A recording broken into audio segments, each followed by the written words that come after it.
All right, so it's Friday. We just left our hotel in Colorado. Now we're heading to Taos, New Mexico, and we're passing through a town called Pagosa. Oh yeah, Pagosa Springs, and they have the deepest hot springs in the world. So we just talked to a couple. How do you not stop? Right, exactly. So we just talked to a couple of the locals, and it's over this way.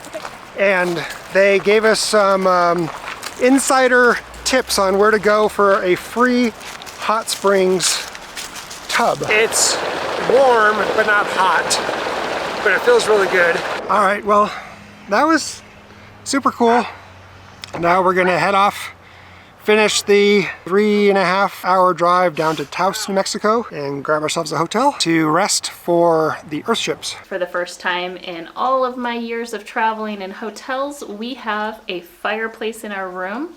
Super excited for it. It is a wood-burning fireplace, and so we are enjoying a fire tonight. Yeah, it's pretty cool. See you in the morning. The story of Earthship now is pretty much synonymous with our founder, Michael Reynolds. He teaches, he consults, he still designs, he's still definitely the head of this organization. Been a part of more or less about 1,000 Earthships in some form or fashion. In 1971, 2 news stories changed his path. The first one was about clear cutting in Oregon, specifically for building materials and building sites. And the second was about the beer can epidemic. Once beer and soda started being canned, they didn't know what to do with the cans. They were steel back then, so they were just piling up everywhere. So he puts 2 and 2 together and he builds the first trash house out of beer cans.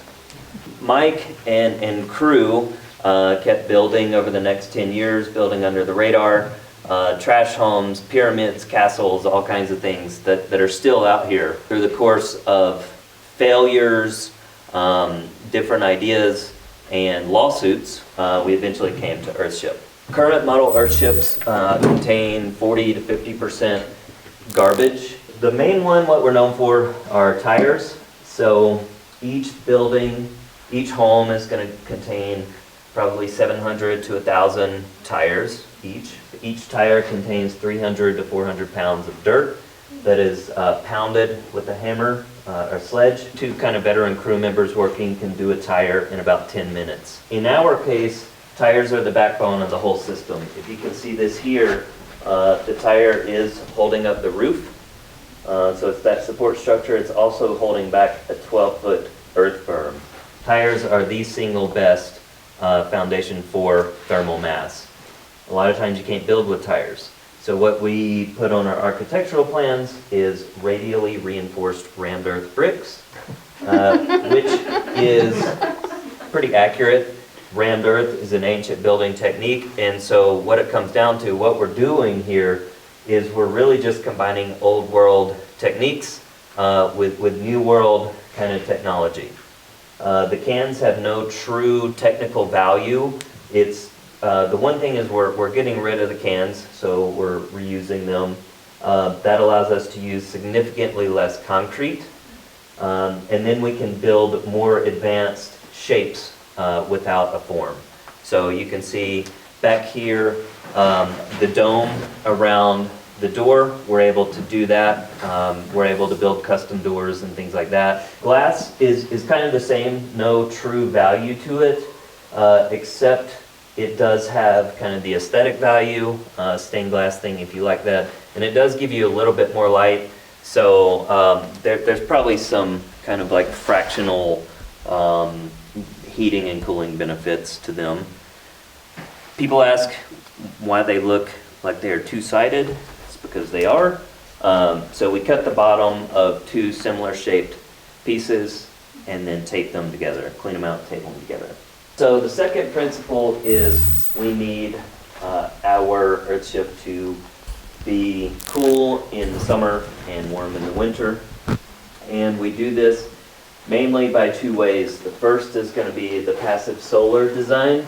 So each new Earthship is going to have an outer row of glass and an inner row. There's some sky vents, which is basically a window in the roof. So in the summer, we open those up The sun heats this first chamber, and a lot of that heat's going to escape through the roof. We also have cooling tubes that will be running air from the outside, cooling it through the earth berm, and we're just cycling the air. That's like the main cooling method, convection. The reason we build this huge berm and use the tires and the thick concrete floors and the thick roofs and the thick walls is to build thermal mass. And so that's like a battery. This inner living chamber is going to stay between 68 and 72 degrees. The third, how do we power this thing? Solar rays come into the panels, and that energy is, some of it's stored in batteries. These are lithium iron phosphate, the newest technology, your breaker boxes and whatnot. And then this apparatus is transferring DC to AC power. So DC, direct current, powers our refrigerator, some lights, and our water pumps. Every home's going to have one of these, so you are your own utility company. Fourth is water. We need water. Each home is going to harvest its own water. Water falls on the roof. It's channeled first through this, called a silk catch. It's basically a crude water filter, natural water filter. It's stored in 4 1,700-gallon tanks, so that's about 7,000 gallons. And then gravity fed to a system that pumps it to a pressure tank, and that sends it back to be filtered one more time. So it's, if you count this, 1, 2, filtered 3 times for general water, so that's going to be sinks and shower and washing machine.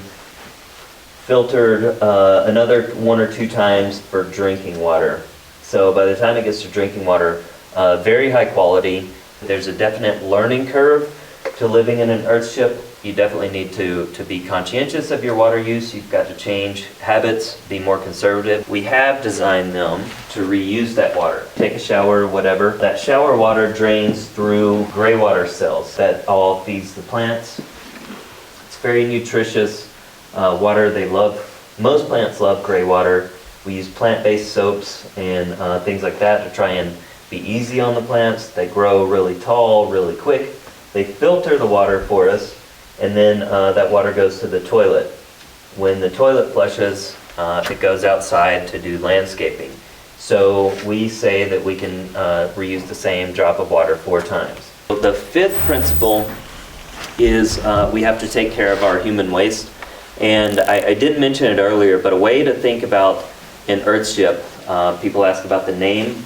It's kind of like if you went to outer space in a spaceship, you have to take care of all these things yourself. If you are on sea in a sailing ship or whatever, you take care of this stuff. We do have a septic tank, anaerobic. The difference is that in your average or standard setup, what's required by law is you have a leach field that leaches the waste into the ground of your own property. And what we've done is we just interrupt that process with a black water cell. Evapotranspiration is the technical term. And from these, we can grow trees. And so pretty much any tree you see out here is going to be black water. This is incorrect. You do not want to grow organic fruit or tomatoes or lettuce from your black water. So lastly, all these things kind of tie together for food production. Because we have essentially eliminated winter from the interior environment, we can grow tropical plants here. We've got bananas, orange, citrus, grapes, kale. Where we are at right now, this kind of little world right here, is the sustainable testing site, where basically we got a permit from the state to build without permits for 5 years. And so one of the things we wanted to see was what is the smallest, simplest structure that we can build. And what came from it was this one right here. But it's about a 500 square foot 1-bedroom unit that does have the double greenhouse in it. This simple survival was designed to where 2 people with moderate skills could approach it. And we actually sell an app, a smartphone app, for $10 that comes with the building plans. So if you're like patient enough, you could actually build a home from your foam. When we first kind of had the idea of cisterns, it was like, we'll put it inside and put plants around it and make it a waterfall and a beautiful little attraction. There's a number of problems with it. The main reason we actually don't do that is because water is thermal mass. And so in the winter, when we get this heat that we want to keep in these walls, instead it goes straight to the water because it's always going to be the coolest. What's the average size, cost, and time to build? Simple survival is like 500 to 700 square feet. Globals and encounters are 1,200 to 1,500, and then they can go up from there. Last year during COVID was the most expensive we've ever seen it, and what we're saying now, it's 175 to 275 a square foot is what we're building them for. Build time straight through, it's going to be 6 to 8 months. A lot of people will again build enough to move in and then start working on the interior. You can build the shell and move in as quick as a month or two if you've got the crew for it. Okay, Katie, wifey that wants to build an Earthship. What are your thoughts now? My thoughts are I shouldn't have brought my husband on this tour. Why is that? Because then I could have been like, oh yeah, honey, we totally got this. So it's obviously very labor intensive, which I already knew. Yes. But I think just the biggest thing is the climate of where we're going to be and having to modify for that. Yep. Well, if we get any exposure into what Billy at Perma Pastures is doing, then we can kind of see and kind of take it from there. But it's still expensive. Yeah. $175 a square foot's not cheap. Right.